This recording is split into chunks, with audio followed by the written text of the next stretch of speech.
கிறிஸ்தவர்கள் யூத கொள்கைகள் விரோதமானவர்கள் என்று எண்ணியதால் கிறிஸ்தவர்களை அழித்துவிட சபதம் செய்தார். தமஸ்கோவில் இருக்கும் கிறிஸ்தவரை கைது செய்து எருசலேம் நகரத்திற்கு அழைத்து வரும்படி பிரதான ஆசாரியர்களிடம் அனுமதி சீட்டு பெற்று தமஸ்கோவுக்கு பயணமானார். தமஸ்கோவுக்கு சமீபித்த போது திடீரென வானத்திலிருந்து ஒரு ஒளி அவரை சுற்றி பிரகாசித்தது. சவுல் தரையிலே விழுந்தார். அப்பொழுது, சவுலே, சவுலே, நீ என்னை ஏன் துன்பப்படுத்துகிறாய் என்று தன்னுடனே சொல்லுகிற ஒரு சத்தத்தை கேட்டான். அதற்கு சவுல், ஆண்டவரே, நீர் யார் என்றார்.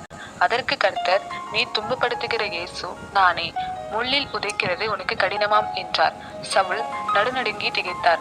ஆண்டவரே, நான் என்ன செய்ய சித்தமாய் இருக்கிறீர் என்றார். அதற்கு கர்த்தர், நீ எழுந்து பட்டணத்திற்குள்ளே போ, நீ செய்ய வேண்டியது அங்கே உனக்கு சொல்லப்படும் என்றார். சவுல் தரையிலிருந்து எழுந்து தன் கண்களை திறந்த பொழுது பார்வையற்று இருந்தார். சவுல் 3 நாள் தமஸ்கோவில் பார்வை இல்லாதவராய் புசியாமலும் குடியாமலும் இருந்தார். அப்பொழுது கர்த்தரால் அனுப்பப்பட்ட அனனியா சவுல் இருந்த வீட்டுக்குள் பிரவேசித்து அவர் மேல் கையை வைத்து, சகோதரனாகிய சவுலே, நீ வந்த வழியிலே உனக்கு தரிசனமான இயேசுவாகிய கர்த்தர் நீ பார்வையடையும்படிக்கு பரிசுத்த ஆவியினாலே நிரப்பப்படும்படிக்கும் என்னை அனுப்பினார் என்றார். உடனே அவர் பார்வையடைந்து எழுந்திருந்து ஞானஸ்தானம் பெற்றார்.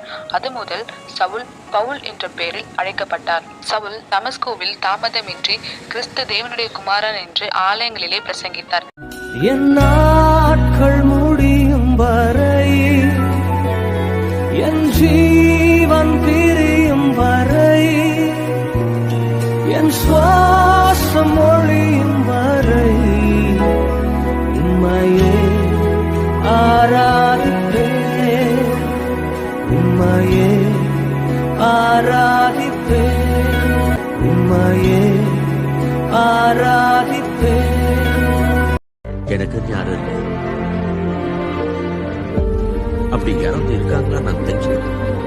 யோசித்து பாருங்களேன், நம்ம சுற்றிலும் எத்தனை பொறாமை உள்ளவங்க, சத்துருக்கள், இவன் எப்ப அழிவா இவன் எப்ப அழிவான்னு எதிர்பார்த்து கொண்டிருக்கிற பொல்லாத இறுதி கொண்ட ஜனங்கள் நம்ம சுற்றிலும் இருக்கிறாங்க.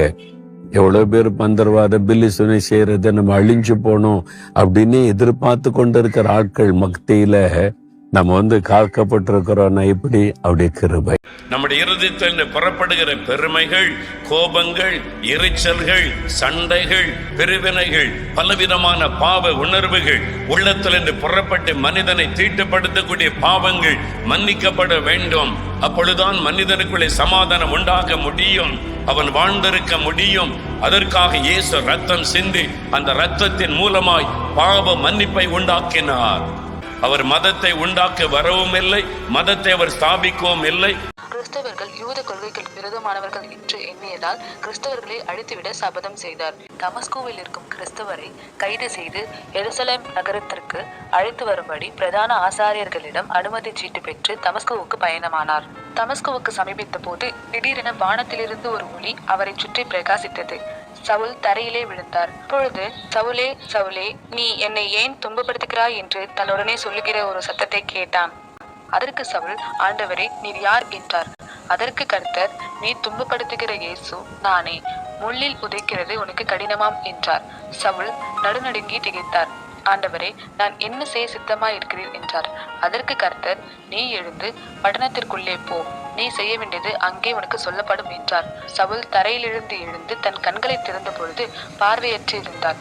சவுல் 3 நாள் தமஸ்கோவில் பார்வை இல்லாதவராய் புசியாமலும் குடியாமலும் இருந்தார்.